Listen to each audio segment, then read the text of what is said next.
Yes, it is Open Talk with Les Jackson. I wanted to sit back. I want to talk about, because it is National Women's Month.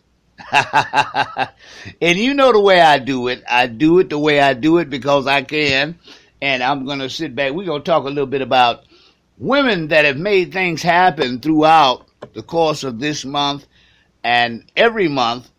But we want to talk about one real interesting lady that I sat back, and a lot of people have not known, and we have been robbed of the history of this young woman, Madam C.J. Walker.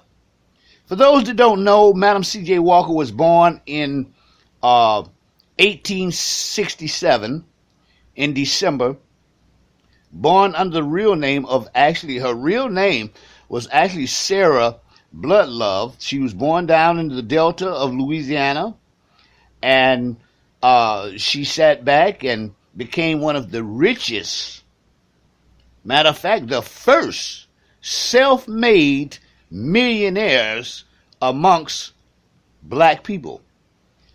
She might not only be one of the first self-made amongst blacks, but she was also one of the self-made millionaires amongst all people.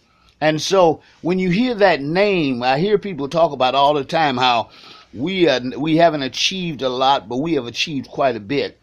And her products are still to this very day on the forefront of everything that you put in your hair. Black women, all the stuff that you sit back, everything originated from her idea of hair care. And so she was a businesswoman. She was a hair care expert, a philanthropist, as well as an activist. And so when we look at her, and I'm looking at her history, and I'm looking at it right now, I didn't realize that she was one of the few women that actually had her own automobile back in the day. Had an automobile, had a factory, a manufacturing factory back in 1911 in Indianapolis.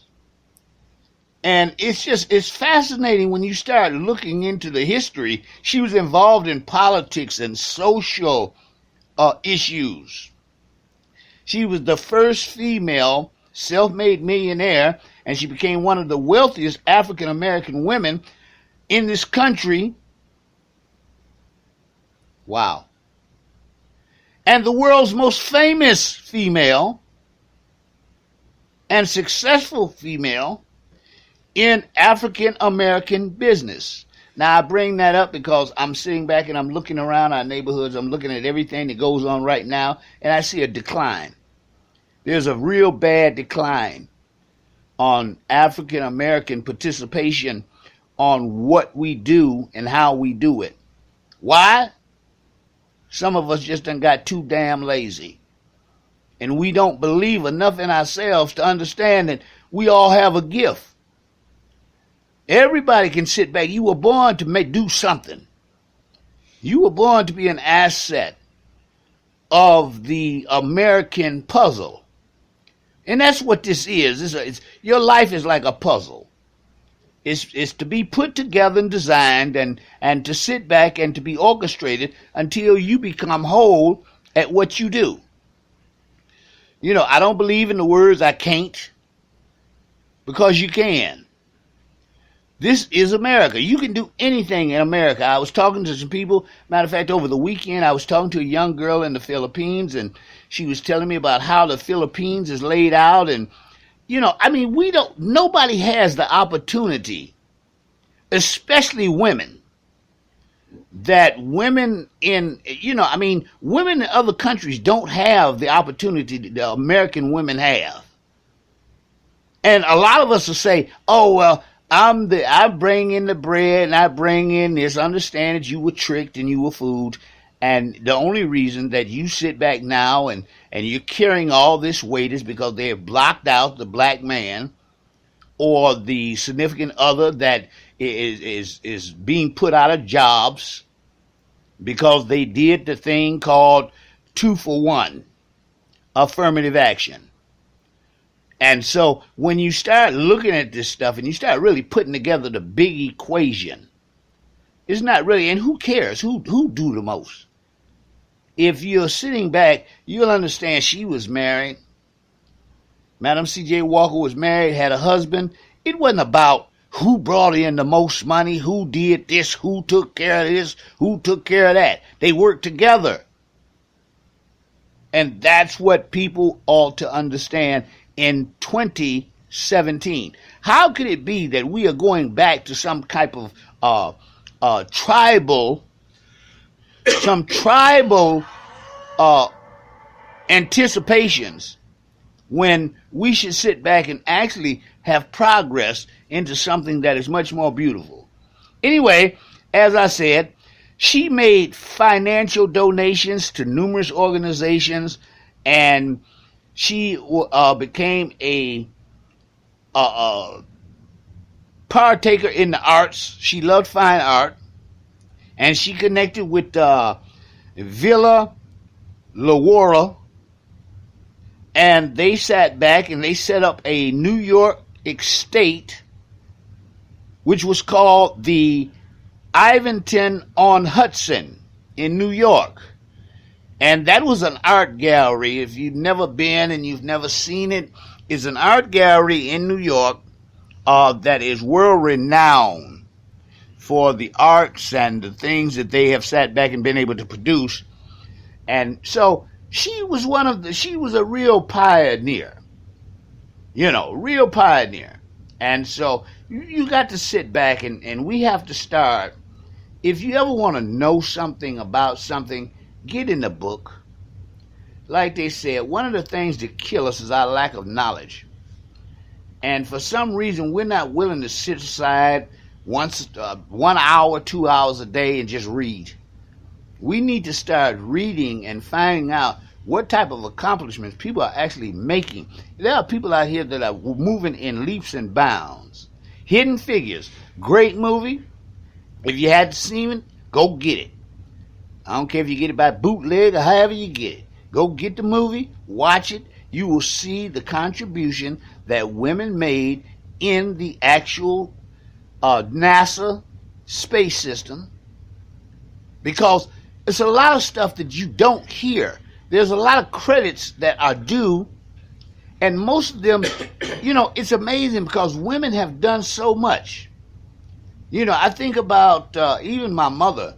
I think about how my mother was silent, but yet she had the biggest voice in the entire family. Didn't have to say anything. And she raised her family. She worked a job. Didn't have to, but she worked a job because that's what she wanted to do. And so it was like graduated from college, did her thing, and made sure that this family was still together and held whole. That meant she had to take care of her father, she had to take care of me, she had to take care of everything around. She had to take care of all the kids. But for some reason, she was able to do that. Morgan, I see you. Good morning to you, baby. And so it's a beauty when you sit back and you start understanding how much contribution women have made in everyday life. Now, somewhere down the line, this has become twisted, convoluted, and messed up because now everybody want to be a dog. Women want to be dogs. They want to run around and do all this other junk that's really not contributing to anything other than the breakdown and the verification of what our brothers from the other mother has always said. We can do them any kind of way, have them any way we want, and they're going to sit back and love it. So stop selling yourself cheap. That's what I'm telling you. We are important, and women are important, or else they wouldn't have been made. Yes, this is Open Talk with Les Jackson. This is right here live on Spreaker. And I want to say happy birthday to all my friends here on Facebook. I want to say happy birthday to all my friends on YouTube, on iHeart. Everybody that's listening in right now to this iPod, I want to say happy birthday to you if it's your birthday.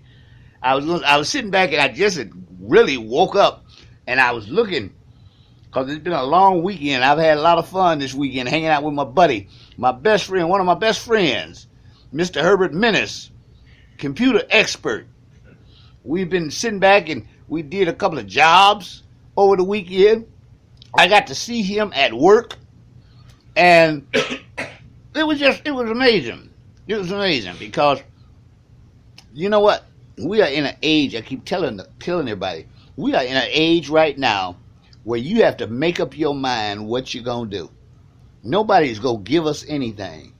If you don't know that by now, you'll never know it. You'll end up broke, sad, distracted, and disgusted. Busted. So you have to sit back and make up your mind. You're going to go for the gusto. You might have to pray, whatever you got to do, but you got to call on somebody and say, look, these are the talents that I have. How come my talents aren't paying off? And that's what Madam C.J. Walker did. She knew that she had this idea about hair, and she was, she knew it was a hot commodity.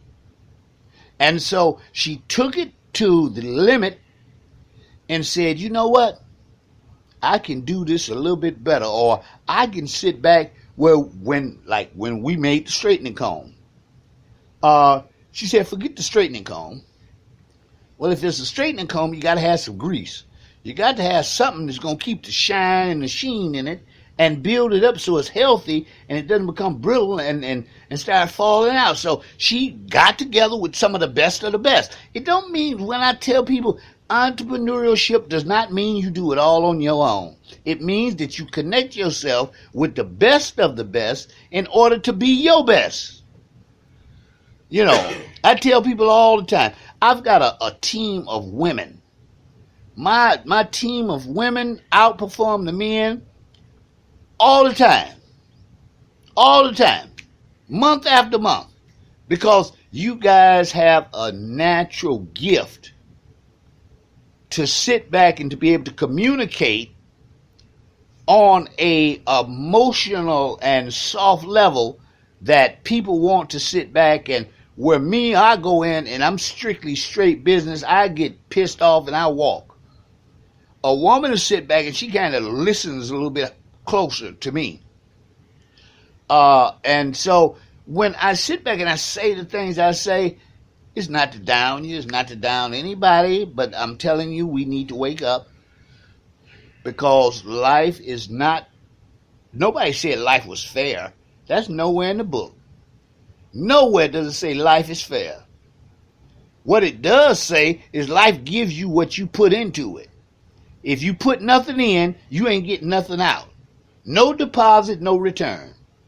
You can't get anything. You can't make something out of nothing. So it's very important that we sit back, wake up, start smelling the coffee, start getting off into what you are, do what you have to do because you've seen what happened over the weekend. You see what's going on, I hope. If you think that this is just happy-go-lucky, hunky-dory, oh, we just going to deal with Donald Trump for 4 years, you are rudely mistaken. And I'll be back at 4 o'clock where you can see my face and I can sit back and body